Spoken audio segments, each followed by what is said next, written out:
I am 87 years old, and last week while cleaning out my attic, I found a letter I wrote 40 years ago.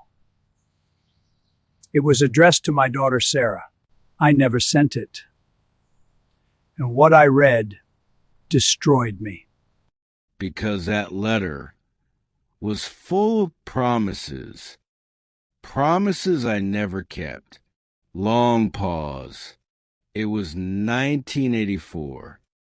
Sarah was 7 years old. She had pigtails. She had gap teeth. And she had this ridiculous laugh that sounded like hiccups. Soft chuckle, then turned sad. One Tuesday morning, she ran into my study. While I was working, she was holding a drawing, a crayon picture of me and her, holding hands under a rainbow. She said, "Daddy, can we go to the park today? Please." I was in the middle of quarterly reports. I was stressed. I was busy. Long pause. So I said the thing every parent says when they think they have infinite time. I said, "Not today, sweetheart, this weekend. I promise." She smiled. She believed me. She taped that drawing to my desk and skipped away. Long pause. That weekend never came. Something always came up.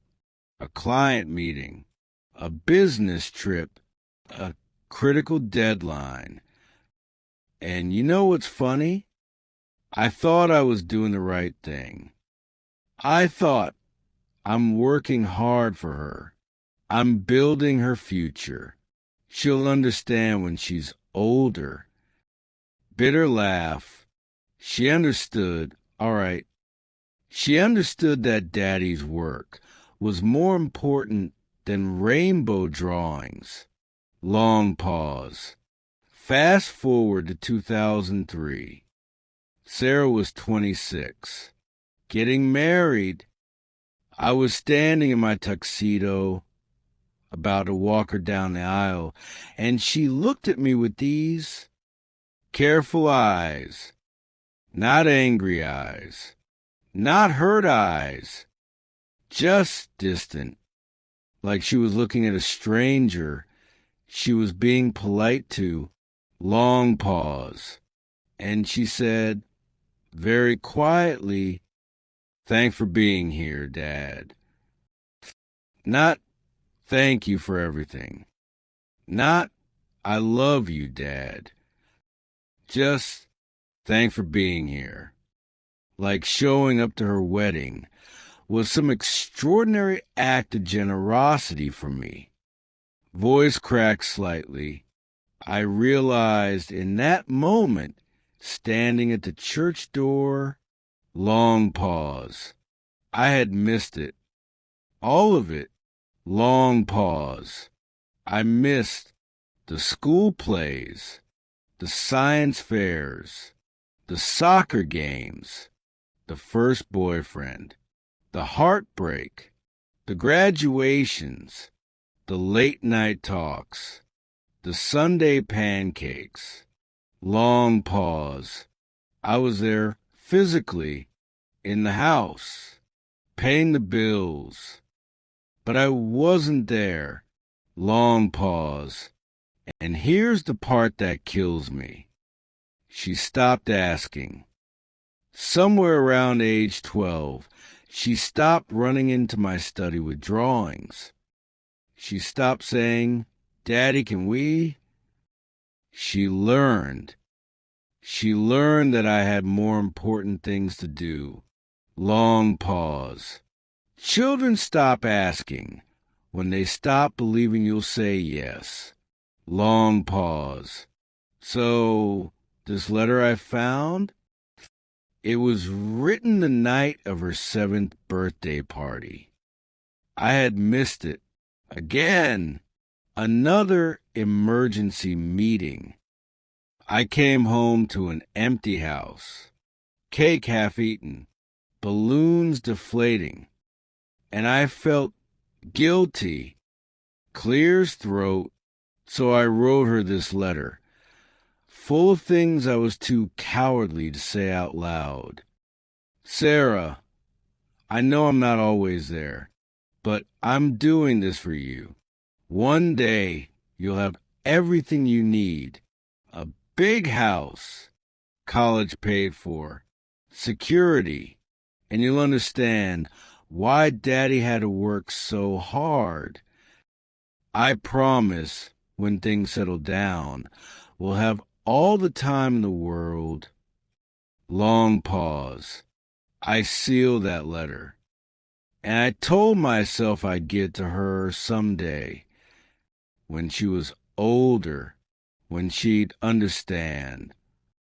Hollow, sad laugh. Long pause. Well, she's 47 now. She lives 3 states away. She calls me on my birthday. On Christmas, dutifully, we talk for exactly 11 minutes. We talk about weather, about our kids' schools, about nothing. Long pause. She's polite. She's kind. But we are strangers. Long pause. And it's my fault. Long pause. You know what the real tragedy is? I did give her everything I promised. The big house, the college tuition, the financial security. She has all of it.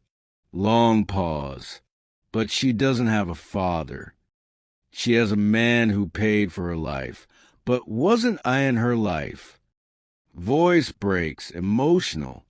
I gave her everything, except the one thing she actually wanted. Me, my time, my presence. Long pause. Sigh. And you can't buy that back. There's no amount of money that can purchase a childhood you already missed. Long pause. So here's what I need you to hear. If you have children, if you have people who love you right now, stop. Long pause. Stop telling yourself that you're working for them. Stop saying next weekend. Stop believing that there will be time later to make up for the time you're stealing now. There won't be. Long pause. I'm 87. I have money in the bank. I have investments. I have property. And I would trade all of it, every single dollar, for one more Tuesday morning with a 7-year-old girl holding a crayon rainbow. Long pause. Voice emotional, breaking. I would trade it for one more chance to say, yes, sweetheart, let's go to the park. Right now. The reports can wait. Long pause. But I can't. That Tuesday is gone. All the Tuesdays are gone. Long pause. So here's what you do. Number 1, stop negotiating with your children. When they ask for your time, the answer is yes. Not maybe, not later. Yes. The work will always be there. They won't. Long pause. Number 2, be present. Not just physically in the room while scrolling your phone. Present. Eyes up, phone down, soul engaged. They can feel the difference. They always could. Long pause. Number 3, apologize now. If you've already been making my mistakes, if you've been saying not today, stop, go to them today and say, I'm sorry. I was wrong. I'm here now. It might not fix everything, but it's a start. Long pause. Last month, I finally worked up the courage. I called Sarah. I told her I found the letter. I told her I was sorry. Long pause. She was quiet for a moment. Then she said, "Dad, I forgave you a long time ago." Long pause. "But I wish you had been there." Long pause. Voice cracks, almost crying. "Me too, baby. Me too." Long pause. Sigh deeply. Your children are not going to remember the car you drove. They're not going to remember the size of your house. They're going to remember if you were there. Long pause. The clock is ticking. They are growing. Every day. A little more. Long pause. And one day, you'll be sitting where I'm sitting, holding a letter you never sent, holding regrets you can never fix. Long pause. Don't let that be you. Go. Be with them. Now.